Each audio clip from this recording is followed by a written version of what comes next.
আমি একটা গোটা পেঁপে নিয়েছি। পেঁপেটা ছাড়িয়ে নেব, ভালো করে ছাড়িয়ে পরিষ্কার করে কেটে নেব, নিয়ে ভেতরটাও পরিষ্কার করে নেব। আর নিয়েছি একটা পাতিলেবু, লেবুটাও কেটে নেব। কেটে নিয়ে পরিষ্কার করে ফিরে আসছি। কেটে একদম পরিষ্কার করে ধুয়ে নিয়েছি, ভেতরটা বাইরেটা খুব ভালো করে পরিষ্কার করেছি। ভেতরেও কোনো দানা ফানা কিচ্ছু নেই। বুকটা পরিষ্কার করে কেটে আর ধুয়ে নিয়েছি। এবার বটিতে পাতলা পাতলা করে কেটে নেব। আপনারা স্ক্র্যাপারে বা গ্রেটার যাই বলুন সেটাতেও পাতলা পাতলা করে কেটে নিতে পারেন। আমি বটিতেই কেটে নেব। দেখছেন আমি কত পাতলা পাতলা করে কাটছি, একদম পাতলা কাগজের মতো, খুব পাতলা করে এরকমভাবে কাটতে হয়। এরকম করে সাইজ করে নিয়ে জাস্ট বটিতে এরকম একসাথে অনেকগুলো করে এরকম করে পাতলা করে কাটা যায়। গ্রেটারেও আপনারা গ্রেট করে নিতে পারেন, যার যেটা সুবিধা সেটা করতে পারেন। আমার বটিতে সুবিধা মনে হয়েছে তাই আমি বটিতেই কেটে নিয়েছি, এবং বটিতে আমি খুব তাড়াতাড়ি কেটে নিতে পারি। যখনই করি এই একসাথে এরম করে যদি কাটি, সঙ্গে সঙ্গে আমার কাটা হয়ে যাবে। কত তাড়াতাড়ি কাটা হয়ে যাচ্ছে দেখছেন, দেখুন একসাথে কতগুলো করে আমি কেটে নিচ্ছি। আপনারাও এইভাবে কেটে নিন, একদম পাতলা পাতলা কাগজের মতো পাতলা পাতলা, গ্রেটারের থেকে কোনো অংশে কম নয়। এরকম পাতলা পাতলা করে কেটে নেব। সব কটা আমি এইভাবে কেটে নিয়ে ফিরে আসছি। আমি একটা ছোট পেঁপে নিয়েছি, আপনারা যদি বড় পেঁপে হয় অর্ধেকটাও করতে পারেন, তবে বাড়ির মেম্বার অনুযায়ী তো সব কিছু করতে হয়। তাহলে সেক্ষেত্রে যদি গোটা পেঁপে দরকার হয় তাহলে গোটা দেবেন, এবং সেই অনুযায়ী মিষ্টি দেবেন। আর সেই অনুযায়ী দেখছেন একদম পাতলা কাগজের মতো কেটে নিচ্ছি। সবটা কেটে নিয়ে ফিরে আসছি। আজ আমি বানাতে চলেছি, দেখেছেন কাগজের মতো পাতলা পাতলা করে বটিতে কেটে নিয়েছি। আমি তো বলেইছি আপনারা গ্রেটারেও কাট করতে পারেন। তো যাই হোক, কেটে নিয়েছি পেঁপেটা সম্পূর্ণ। আর এখানে একটু দুধ রেখেছি, চিনির রসটা যখন করব দুধটা একটু লাগবে। লেবু তো কেটেই রেখেছি, আপনাদের বলেছি। আর এখানে 250 গ্রামের মতো চিনি নিয়েছি, আর আপনার 200 নিলেও হয়ে যাবে।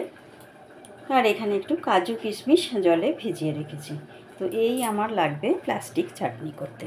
প্রথমে যেটা করব, আমি চিনির রসটা তৈরি করতে দেব। এখানে আমি 1 বাটি চিনি নিয়েছি, তার জন্য ওই 1.5 বাটির মতো জল নেব। চিনিটাও আগে দিতে পারেন বা জলটাও আগে দিতে পারেন, যেটা খুশি। তবে 1 তার 2 তার কিছুই না, চিনির রসটা হয়ে গেলেই আমি পেঁপেটা তুলে দেব। জল খুব ভালোভাবে ফুটে গেছে এবং চিনিটাও গুলে গেছে। গ্যাসটা আরও একদম সিমে করে দিলাম, দেখতেই পাচ্ছেন চিনিটা পুরো গলে গেছে। আচ্ছা, পেঁপেটা আমি আলাদা করে ভাপিয়ে নিইনি, পেঁপেটা আমি চিনির রসেতেই ফুটিয়ে নেব। তাই চিনির রসেটা হচ্ছে, এই সময় আমি যেটা দেব, 2 চামচ দুধ দেব, যাতে চিনির মধ্যে যে নোংরাটা থাকে, একটা যেমন রসগোল্লার রসে দেওয়া হয় তেমন ঠিক সেইভাবে এটা ফুটতে ওপরে নোংরাটা একসাথে হয়ে গেলে আমি সেটাকে ফেলে দেব। চিনিটা খুবই পরিষ্কার ছিল, সেই জন্য দেখুন বেশি খুব একটা নোংরা বেরোয়নি। তবু এই যে নোংরাগুলো ফেনা ফেনা একটা, সেটা আমি ফেলে দেব। কারণ চিনিটা আমার সাদা চিনি ছিল, তাই যতটুকু নোংরা বেরিয়েছে সেই নোংরাটুকু ফেলে দেবো।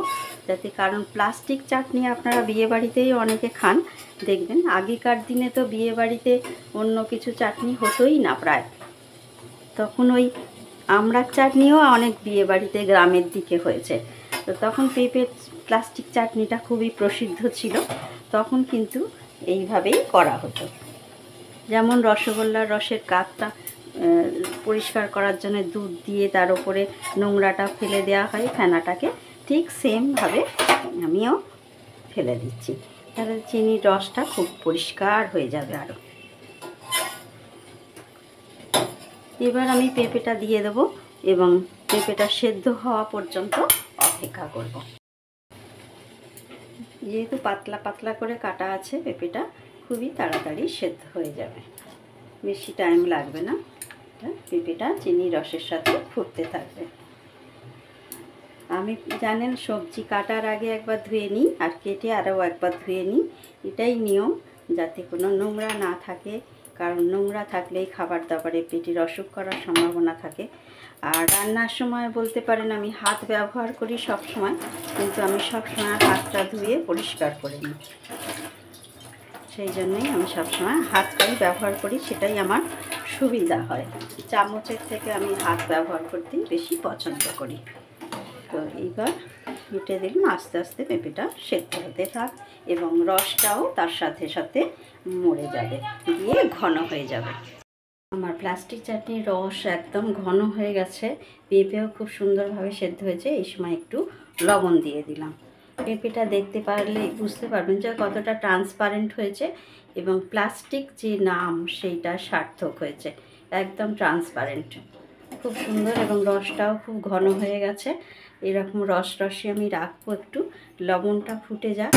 আর এই সময় আমি দিয়ে দেবো কাজু কিশমিশ, যেটা আমি ভিজিয়ে রেখেছিলাম, সেই কাজু কিশমিশটাও দিয়ে দেব।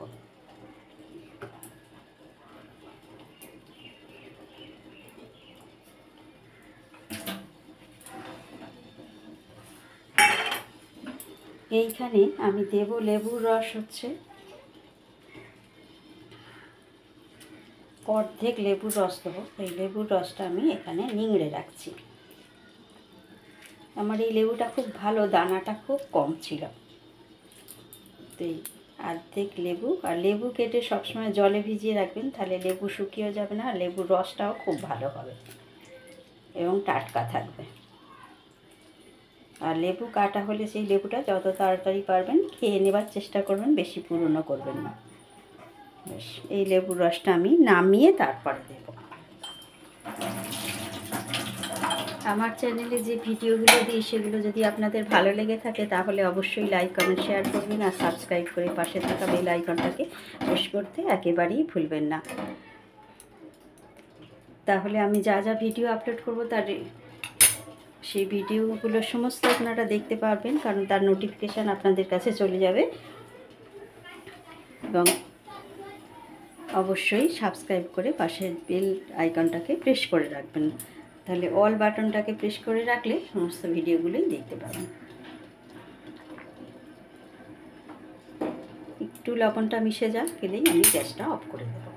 কিশমিশটাও আমার নিজের তৈরি করা, আমার চ্যানেলে সার্চ করে দেখতে পারেন। আমি দুরকম পদ্ধতিতে কিশমিশ করা দেখেছি, আর কত সুন্দর দেখুন আমার প্লাস্টিক চাটনি হয়ে গেল। এবারে নামিয়ে নিয়ে লেবুর রসটা দেব। আগে লেবুর রস দেবেন না, পরে লেবুর রস দিলে যেমন লেবুর সুন্দর একটা গন্ধও থাকবে, তেমনি খেতেও খুব সুন্দর হবে। আচ্ছা, এটা গরম, আমি করি, আমি সার্ভ করে দেখাচ্ছি আপনাদের কতটা সুন্দর হয়েছে আমার প্লাস্টিক চাটনি।